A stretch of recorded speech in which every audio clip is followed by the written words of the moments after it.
Lagos, Nigeria's economic powerhouse. Home to roughly 220 million, the country is more than just Africa's most populous nation. For thousands of years, the region that is now Nigeria has been important for the continent's cultural development. When I see these Ifè sculptures, I marvel at the dexterity, the brilliance in the rainforest belt of West Africa. Ilé-Ifè, the sacred city of the Yoruba people. Few places are more important to Nigeria's history and culture. Among the city's most remarkable discoveries are a series of realistic portrait heads. Most were modeled in terracotta. A smaller number were cast in bronze using a sophisticated lost wax process. Little is known about who created these works, exactly when they were made, or whom they depict. In recent years, archaeologists and historians have begun to uncover the origins of the sacred city and its unique bronze art.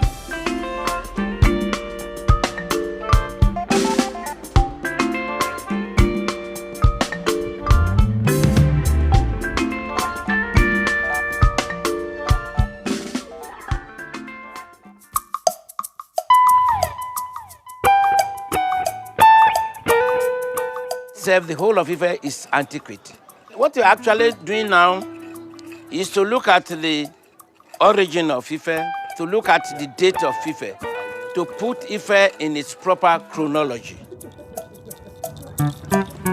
At its height, during the 13th and 14th century CE, streets and squares throughout the city were paved with stone and ceramics. On the city's outskirts, workshops produced glass beads on an industrial scale. The ground across the entire district is still littered with the remains of medieval glass production today. Oh wow, I found this. It's everywhere here. It's everywhere. And I found another one there. Oh, look at this. Colored with cobalt. The extraordinary treasures emerging from the city's soil attracted researchers to Ilé-Ifè early on. This is the most excavated sites in West Africa. There's been more than 50 excavations here, right? But a lot of the excavations aimed at recovering objects, not really as understanding context. Only 18 portrait heads cast from copper alloy have been discovered so far. Most were found by chance, when construction workers unexpectedly uncovered them at only 3 locations in the city.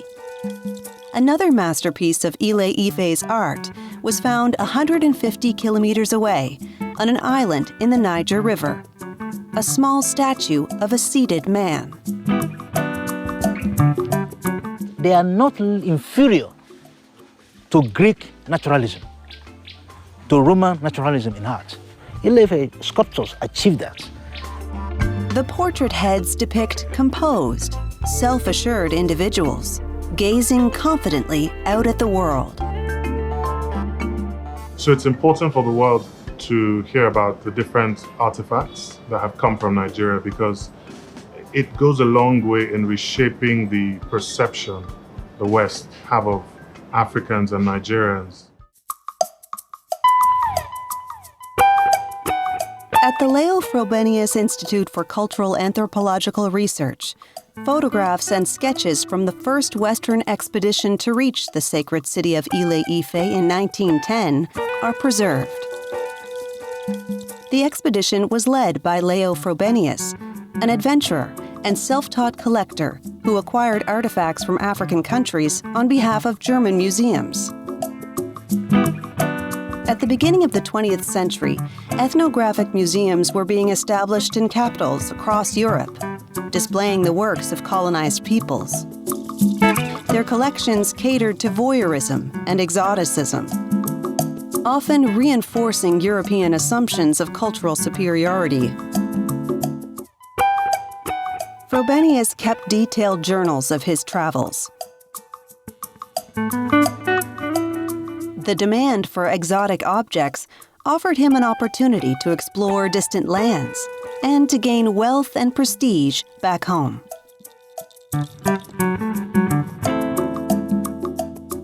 The photographs from his 1910 expedition are the earliest visual records of the sacred city. By then, its former splendor had already faded. When Leo Frobenius arrived in Ilé-Ifè in 1910, Ilé-Ifè was colonized. The British had come in 1861, and then they had established colonial power over Ilé-Ifè. But Ilé-Ifè was still an urban center. It was a thriving place. In the city of Gao, on the upper reaches of the Niger River, Frobenius acquired a crucible coated in glass that was said to have come from Ilé-Ifè. The legend of the sacred city drew him southward into what is now Nigeria. Sein großes Ziel war von Anfang an Ifè. From the outset, his main destination was Ifè. This was the birthplace of a very, very ancient culture, as he believed, and he was, in a way, a German romantic. The older the object, the purer, the better, the more original. Everything else was, to his eyes, more or less decadent. He was especially determined to find the realistic terracotta heads that stood out among the many archaeological finds. Then came a sensational discovery: a breathtaking portrait head cast from a copper alloy. So lifelike that it challenged all European assumptions about African culture. A priest who guarded the sacred grove of the god Olokun guided him to the site. The priest allowed him to dig there. How much voluntary effort and how much money was involved, what exactly happened there, would be really interesting to know. But we don't actually know. Frobenius's racist worldview prevented him from believing that Africans could have created such a work of art. Instead, he convinced himself he had uncovered evidence of the lost civilization of Atlantis. He tried to get the valuable artifact to the coast as quickly as possible, determined to ship it back to Germany. But British colonial officer Partridge intercepted Frobenius's caravan and forced it to return to Ilé-Ifè, where the case went to trial. Frobenius was found guilty and ordered to return the Olokun head. The object was placed in the custody of Oni, the ruler of Ilé-Ifè. After that, it disappeared without a trace. It's one of the great mysteries of African archaeology, or of archaeology in general. Where is this head?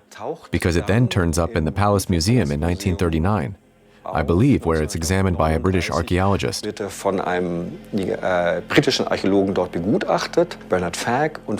Fagg says, this is not the original, it's a replica. So where is the original then?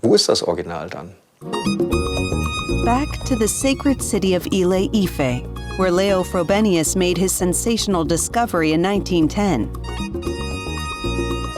In the decades that followed, the area on the outskirts of town became a garbage dump. A century later, archaeologist Abidemi Babatunde Babalola secured the historic site of the Olokun head for research. So what we have here is like huge deposits, layers of refuse dump over many years. You can see that we still have about 30 centimeters of modern trash here before we get to the archaeology. And somehow here, see the contrast in the soil there. The black and the line of that reddish, orangish, or yellowish, brownish stuff. You see that line? So possibly that's where we have kind of change. For years, Babalola has been working to determine the original purpose of this place, which once served as a large-scale glass production facility.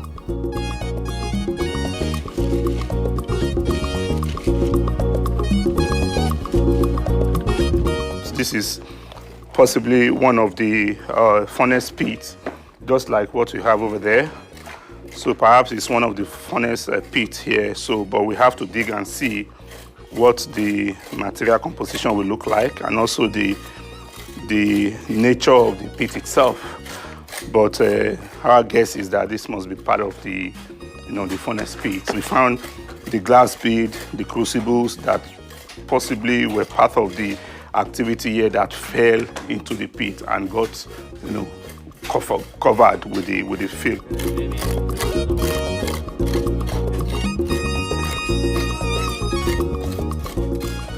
Yeah, this is actually production waste. Started to see something connect to the production. This is a glass blob or droplet, or you can see it's shiny, part of the waste that fell during the production. But what we are trying to do now is to try to understand the composition of the pit, what was in the pit. One type of artifact is found all over the place: the fragments of crucibles coated with brightly colored glass. Objects similar to the one that had drawn Leo Frobenius to this place over 100 years ago. We found something not out of the usual, but these are big crucibles that the glasses are evident. And you can see that...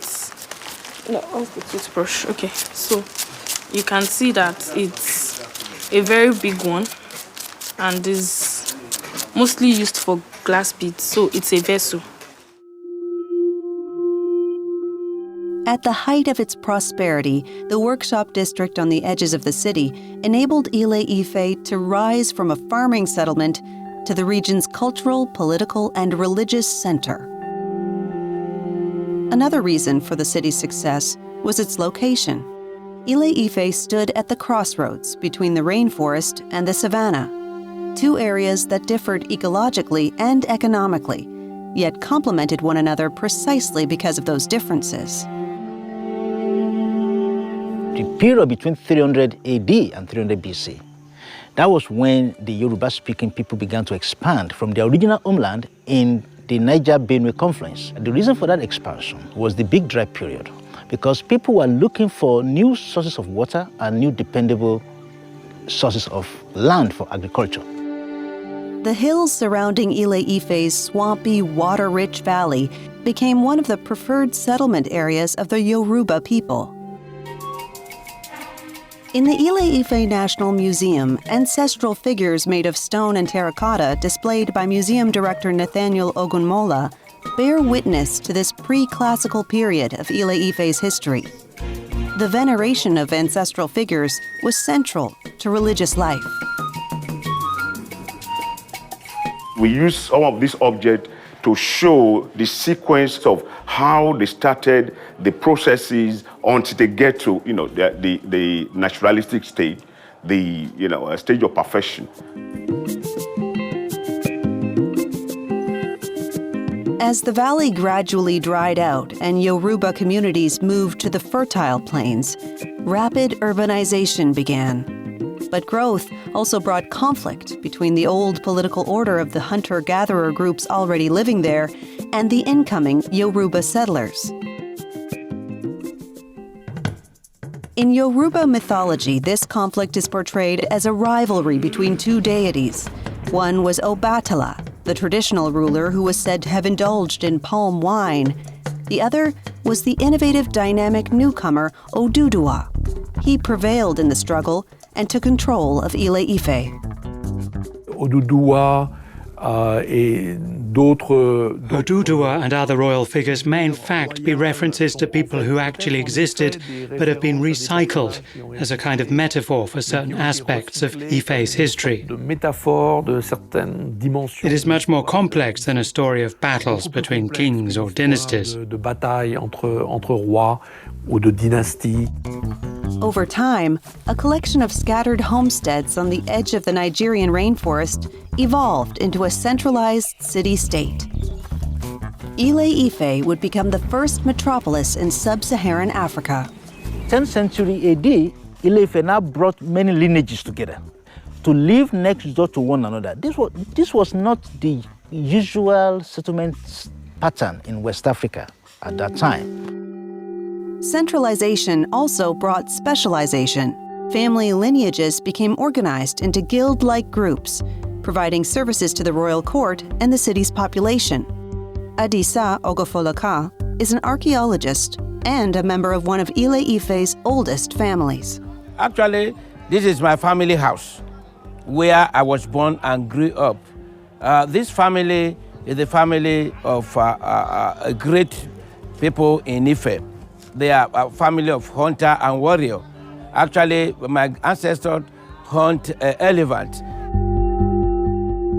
During excavations on his family's property, Ogofolokan uncovered medieval terracotta floors, which he is studying and dating with his students. And that is actually what you are seeing now. You will see that we have the pavement. Two things surprised me. We have the pavement almost about 4 layers, 4 different periods. That shows 4 periods of human occupation. Initially, ancestors stood at the center of religious worship within individual family groups. After death, they were worshipped through portrait figures on household altars. But political centralization also brought about a religious transformation. The Yoruba developed this concept of divine kingship around 700 AD. A divine king, a king that died the day he was installed as king and therefore became divine. In Yoruba mythology, Oduduwa became the creator deity. As the highest religious and political authority, he replaced the ancestral cults of individual family groups. Under Oduduwa's rule, Ilé-Ifè entered an era of cultural flourishing and political expansion. Ilé-Ifè claimed that it is the beginning of time, it is also the end of time. What that means is that Ilé-Ifè started claiming that it was the place where all civilizations, all humanity developed from. And that when everyone dies, they will return to Ilé-Ifè. Only empires, come up with this kind of very sophisticated idea of governance. Ilé-Ifè was declaring itself as the center of the universe.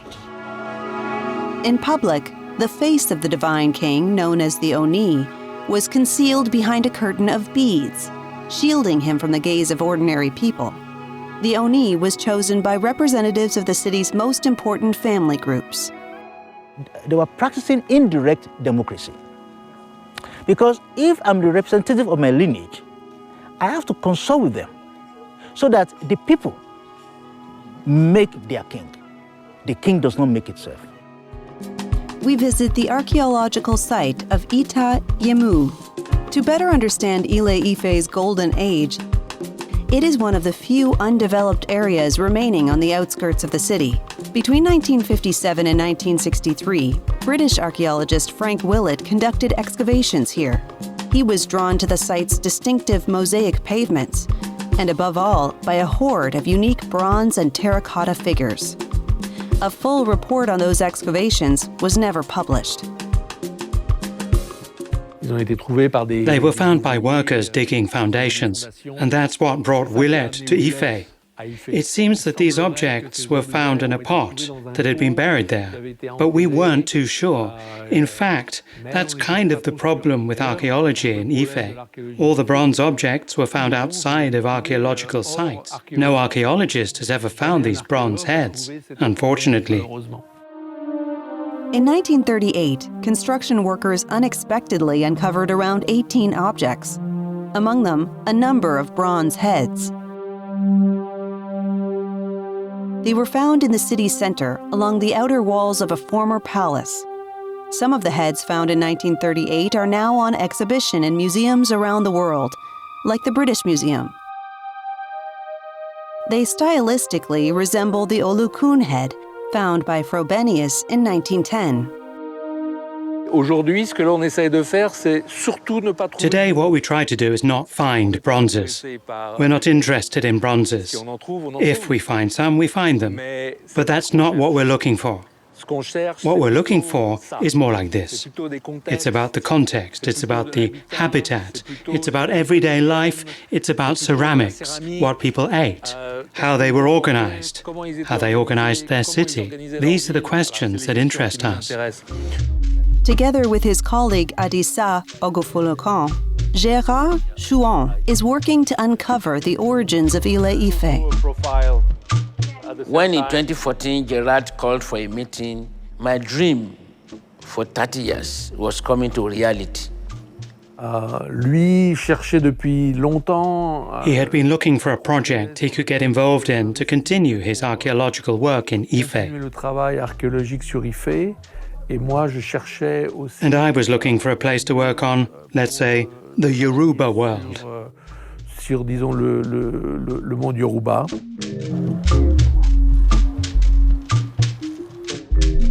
One of the project's main goals is to establish a reliable chronology for the city of Ilé-Ifè, using the pottery recovered from excavations. The researchers are especially interested in the paved roads that appear throughout the city's medieval layers.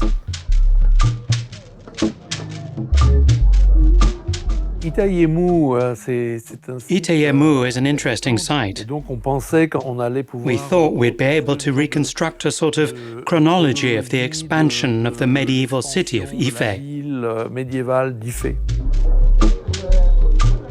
The multidisciplinary team includes Carole Aquaviva, a specialist in tile and mosaic pavements. Together with a colleague, she is preparing a section for block excavation. There are also pavements that combine terracotta shards and stones.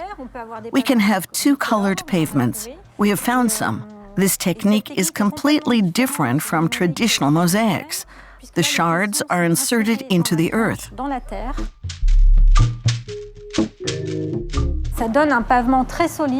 This makes for very solid flooring. Even though the material itself can be fragile, we can see that these floors have stood the test of time and remain quite solid.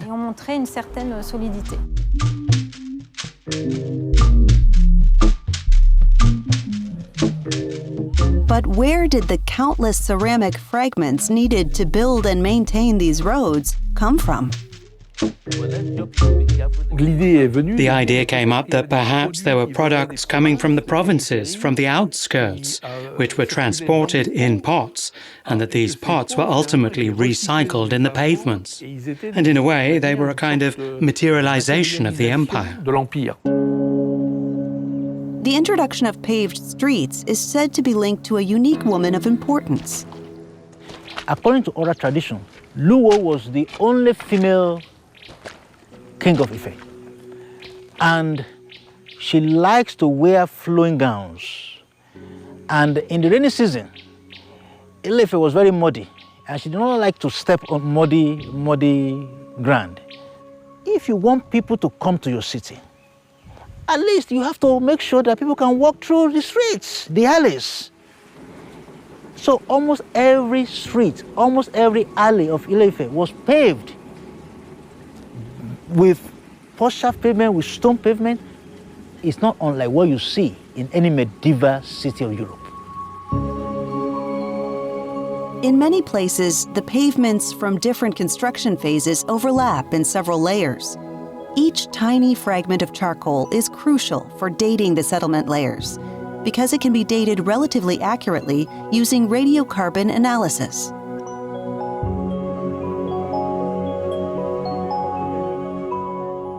We have come to the conclusion that the paving probably began in the second half of the 12th century and ended in the 14th century.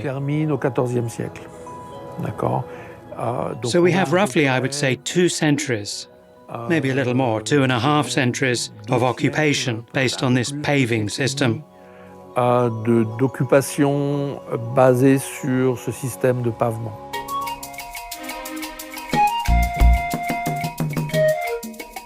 The economic heart of the empire was the glassmaking district of Igbo Olokun. Abidemi Babatunde Babalola, who has been excavating the site for several years, takes us on a treasure hunt in the surrounding area. The entire district is littered with fragments from the production of glass. That's awesome. Crucible fragments. Glass color looks like green, but I bet you it's colorless. When you break a little out of this, you will see it's very transparent. Colorless, just like wine glass, but it has this greenish effect.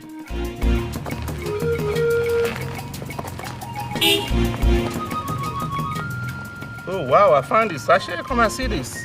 Nice and beautiful cobalt blue. It's everywhere here. It's everywhere. And I found another one there. Oh, look at this. Oblate, blue, cobalt blue, colored with cobalt.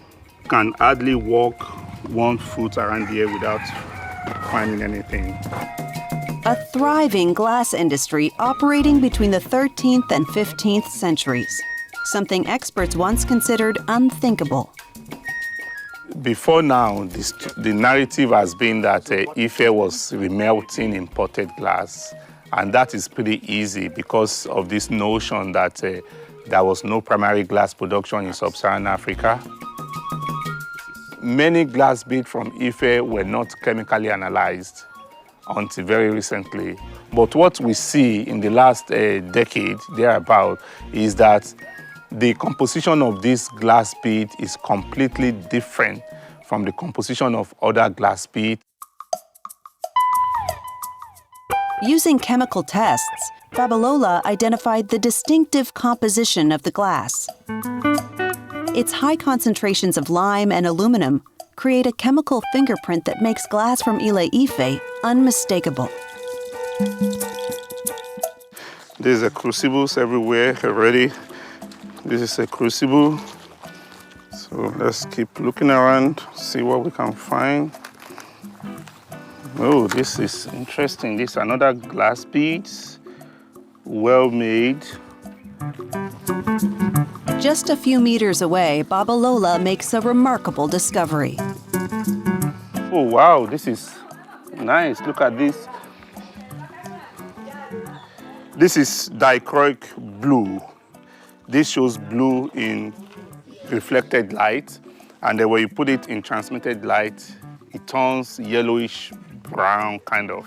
And it's really, really very attractive, very beautiful, and it's one of the signature glass beads of classical Ilé-Ifè, 11th to 15th century.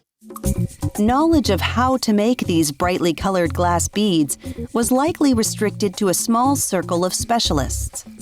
Ilé-Ifè held a monopoly on the production and trade of these coveted prestige goods. The time of experimentation, we don't see that.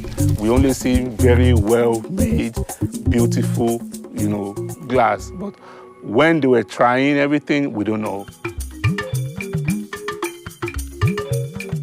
The location of the former industrial district of Igbo Olokun on the outskirts of the city was no accident. On a fait des analyses des terres. We carried out soil analyses in a medieval context and we noticed air pollution. De la pollution de l'air.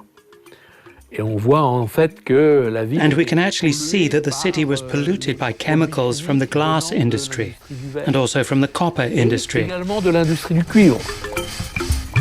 Today, the name Olokun is mostly associated with these excavated workshops. But in Yoruba mythology, Olokun is the wife of the first divine king, Oduduwa. Technological innovation is said to have begun with her. It is likely that a woman began that process. Why? Women were potters. They were already proficient in using clay. They were already proficient in managing furnaces, proficient in pyrotechnology. So those kind of people are the ones that are likely to have invented glass.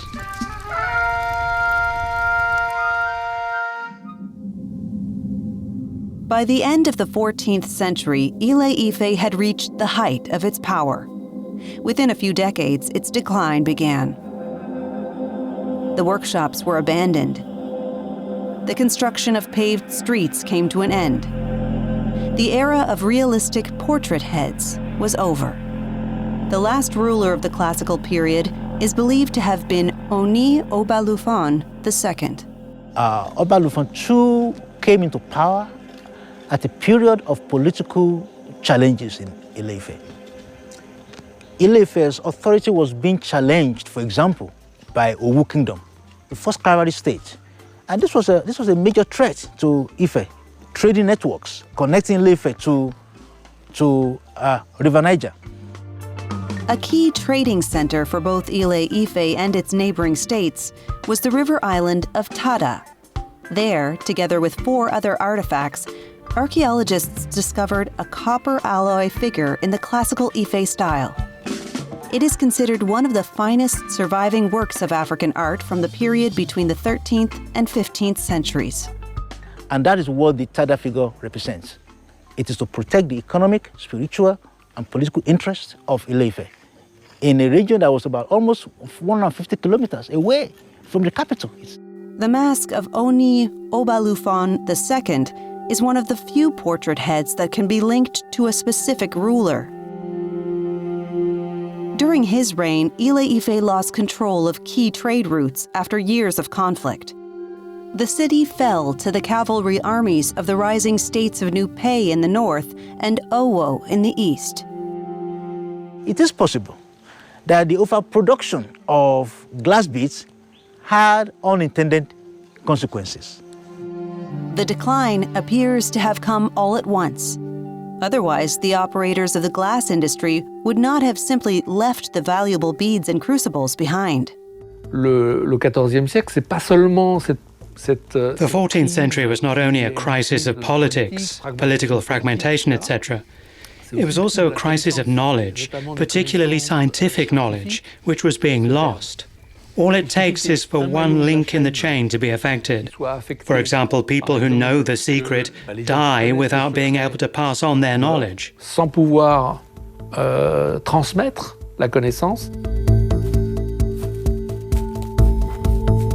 A large part of the population left the city and migrated to former satellite states, where they often rose to positions of power. They carried with them the glorious legacy of Ilé-Ifè, which became woven into the creation story of the Yoruba. It's from this tradition that Ilé-Ifè derives its status as a sacred city today.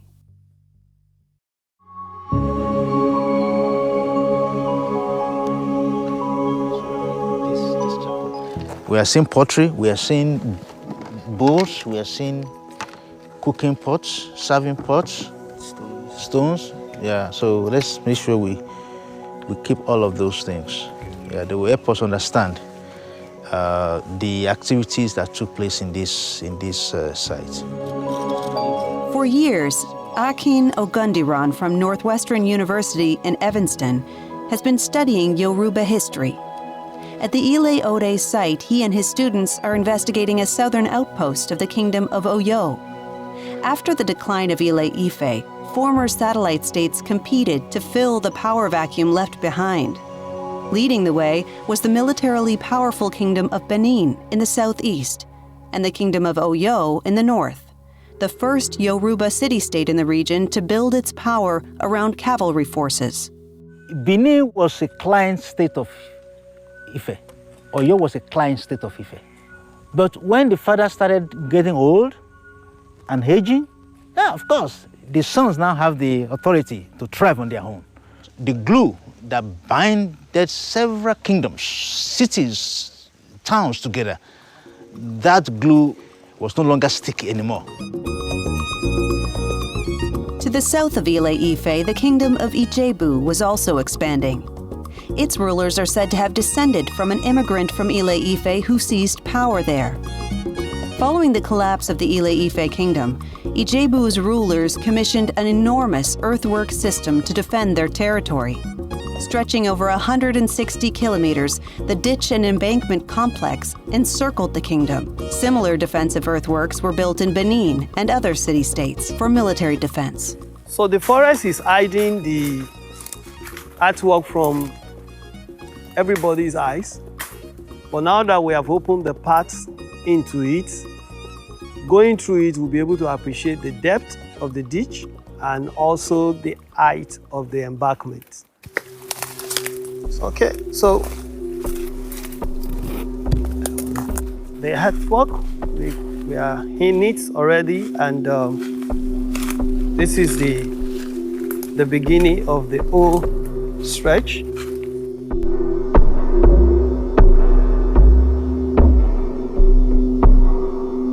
There must be a political will that sustains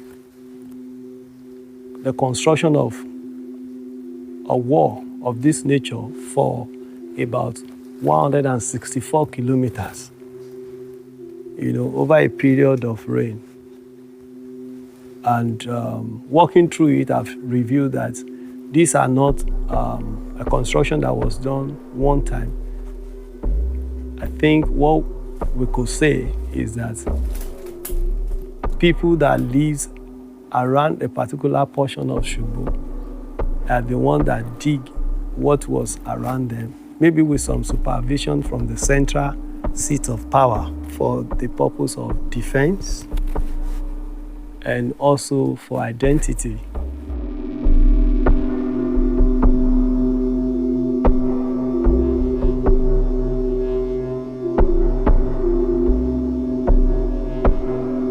There was a small revolution in the way war was waged at that time. It was the introduction of the horse.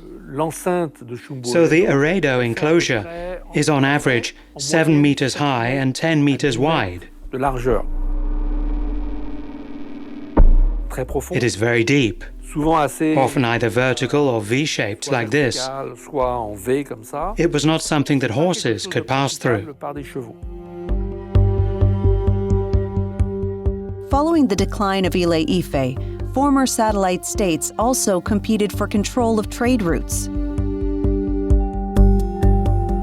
The Niger remains today an important lifeline and economic driver that connects West Africa together.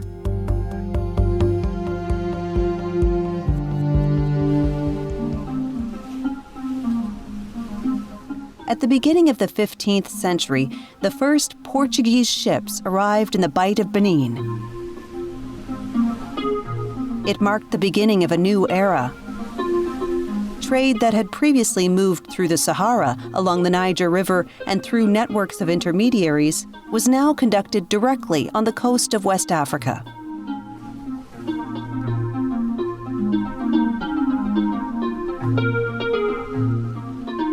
Soon, African rulers and merchants began importing copper, weapons, glass beads, textiles, and distilled spirits. In exchange, they exported gold, ivory, and enslaved people. These were the beginnings of globalization. Consumer habits changed rapidly, in Europe and in Africa alike. Beautiful, beautiful. I've never come across something complete like this, of this exquisite decoration and exquisite final product, because, you can see the attentiveness. This is tobacco pipe, a kind of artifacts that again appear in West Africa in the early 16th century, and it was used to smoking tobacco. Tobacco was not native to our own area here in Africa. Tobacco is a New World product. With the discovery of the Americas, demand for slave labor exploded. Among the enslaved were large numbers of Yoruba men and women who carried their religion to the New World. It continues to be practiced today in countries like Brazil and Cuba. They created a religious system that universalizes everything. When the Yoruba now went to Cuba, Brazil, with their religion, they were able to speak in universal terms the same way that Christian Europe was speaking in universal terms.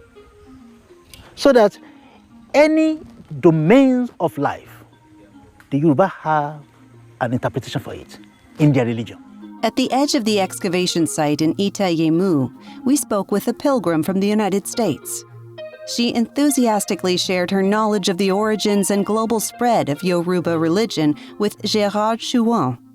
They brought their religion with them. And it's quite interesting.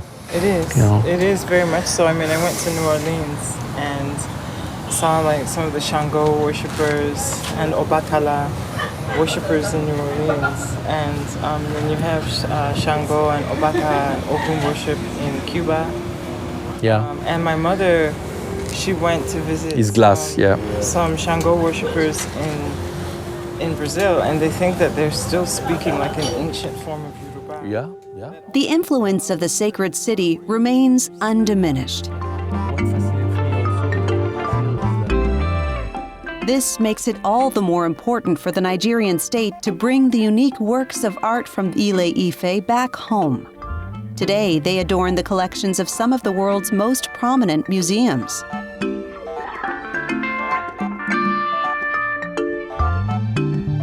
For modern Nigeria, the restitution of artworks removed during the colonial era is a crucial question for the future.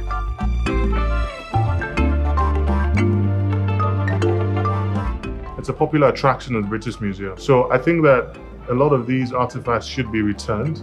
And as NCMM, we're spearheading a lot of conversations around the repatriation. Repatriation is not a straightforward journey. There's a lot of negotiation, a lot of bargaining, and a lot of basically diplomacy that's involved. One question remains. What happened to the Olokun head, the object that marked the beginning of the sacred city's archaeological history?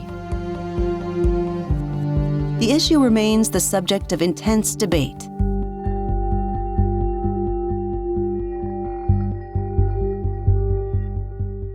While most scholars believe the original was lost, officials at the National Museum in Lagos maintain it never disappeared at all.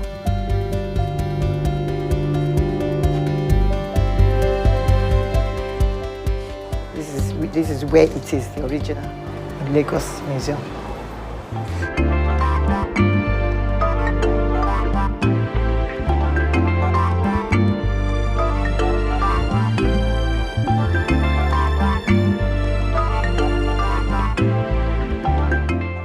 We don't know for sure whether this is a fake or the original.